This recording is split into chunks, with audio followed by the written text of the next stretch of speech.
Hello. I just wanted to make a quick video to introduce you to what is probably, or what is definitely, the biggest change that we've ever made in the history of the Khan Academy.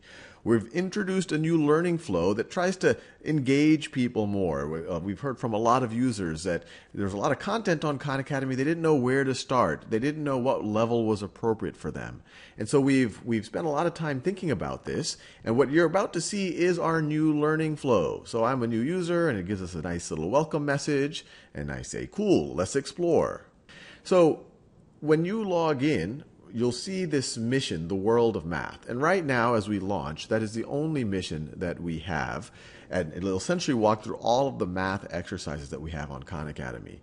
Over the next few months, you're going to see other missions aligned to grade levels, missions aligned to preparing for a test, missions aligned to being able to do some type of a project. You'll also start to see missions in other subjects.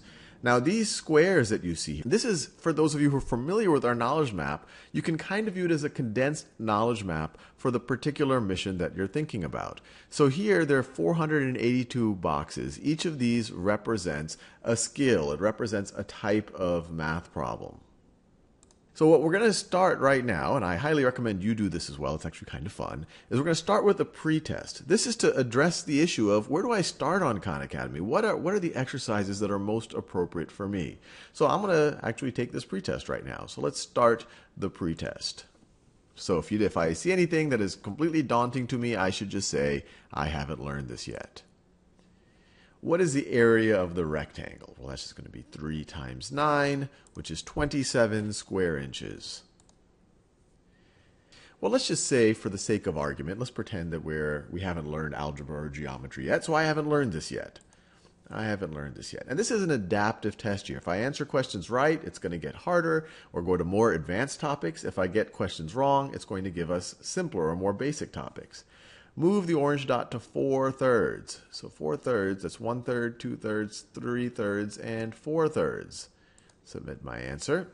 And I have to do 5 more problems. So this isn't too long of a thing here. So similar triangles. Well, I said I'm going to pretend like I haven't taken geometry yet. So I'm going to say I haven't learned this. Now they gave us a proportion. 9/2 is equal to what over 18? Well, we multiplied the denominator by 9, so we have to multiply the numerator by 9. So it's going to be 9 times 9 is 81. And there we go. I've done my pretest. And now the system is actually building a model for what I likely know and what I likely don't know. And we'll look at that in a second. So now you see that some of these tiles changed colors. Gray means that I haven't even practiced this thing yet, while blue means that I've shown that the system thinks that I might know that at a reasonable level, and the deeper the darkness of the blue, the better that I actually know that. So let's actually start looking at these. So you can see here that I can go on each of the concepts, and it says I'm practiced for congruent segments. It says right here, need practice, or it hasn't started for points, lines, and planes. And if you click on any one of these, you can go directly to that exercise. So based on how I did the pretest, it immediately figured out what I probably know well, what I might not know that well. And now this is key. Instead of having the old Khan Academy where you just had this huge knowledge map and you said, oh, I guess I'll work on something, one of these 500 things that I see in front of me, this now will recommend what the next best thing is for me. So let me see. So reading tables 2. So I can start working on that. The table below shows solar panel installations by state during the last fiscal year, except one entry is missing. So this entry is missing.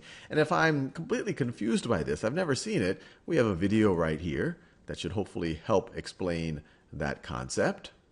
Let me go over here. And it says for this one, I have to get 5 in a row. And if I get 5 in a row, I'm going to get to that practiced state. So I will just continue touring, but I don't have to do exactly this one. This is what the system recommends the most as the next best thing, but then there's other things that it thinks I should also be working on right now. So say finding absolute values. What is the absolute value of negative 6.5? Well, that's 6.5. Likewise, we still have videos there, and I got 1 out of my 5 correct. And if you have a coach, or if you are someone's coach, the coach can also make their own recommendations. Obviously, we have a lot of coach tools so that a coach can keep track of what a student is working on, and then based on that, the coach can recommend particular exercises to be focused on or to be prioritized. Now, once you've spent some time on the system, your learning dashboard might look a little bit more like this. And to get closer and closer to mastery, to get deeper and deeper shades of blue there, not only do you need to practice it, get 5 in a row, and that sometimes might change depending on the exercise, but later on you need to show that you still know how to do that thing in a mix of many, many, many different types of problems. And the place that happens is right over here, which we call our mastery challenge. This is the thing. This is the tool that you want to use repeatedly in order to get those squares as dark as possible. So let me take a mastery challenge. -7 minus 3i.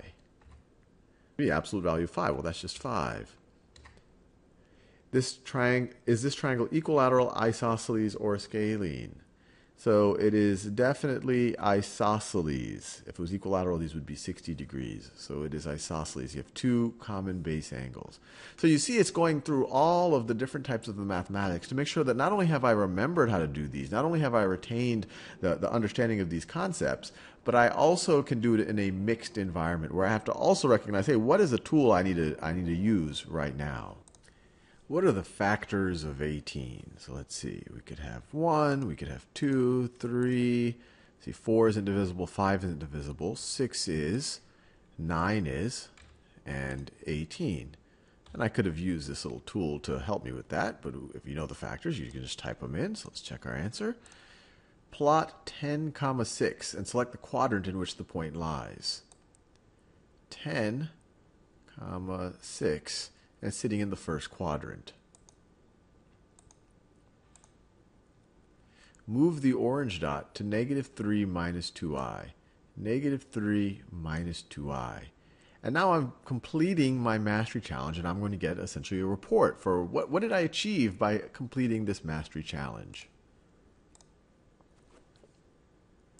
And it's showing us the things that have gotten darker based on the fact that these are things that I had practiced in the past, but in this last 8 problems, I showed that I still remembered them, and I could do it in a situation where I'm getting a whole mix of problems. And so it's our hope that you enjoy this as much as I just did, that this learning flow really makes sure that you know where to start, that you're starting on things that are at your level. And not only are you learning new things, but you have an opportunity to review those new things, and you have an opportunity to make sure that you know when to use those things when you're faced with a whole mix of problems. So I look forward to seeing how you can fill out your knowledge map here, fill out all of these skills, and fulfill your mission in the world of math and in the future other missions.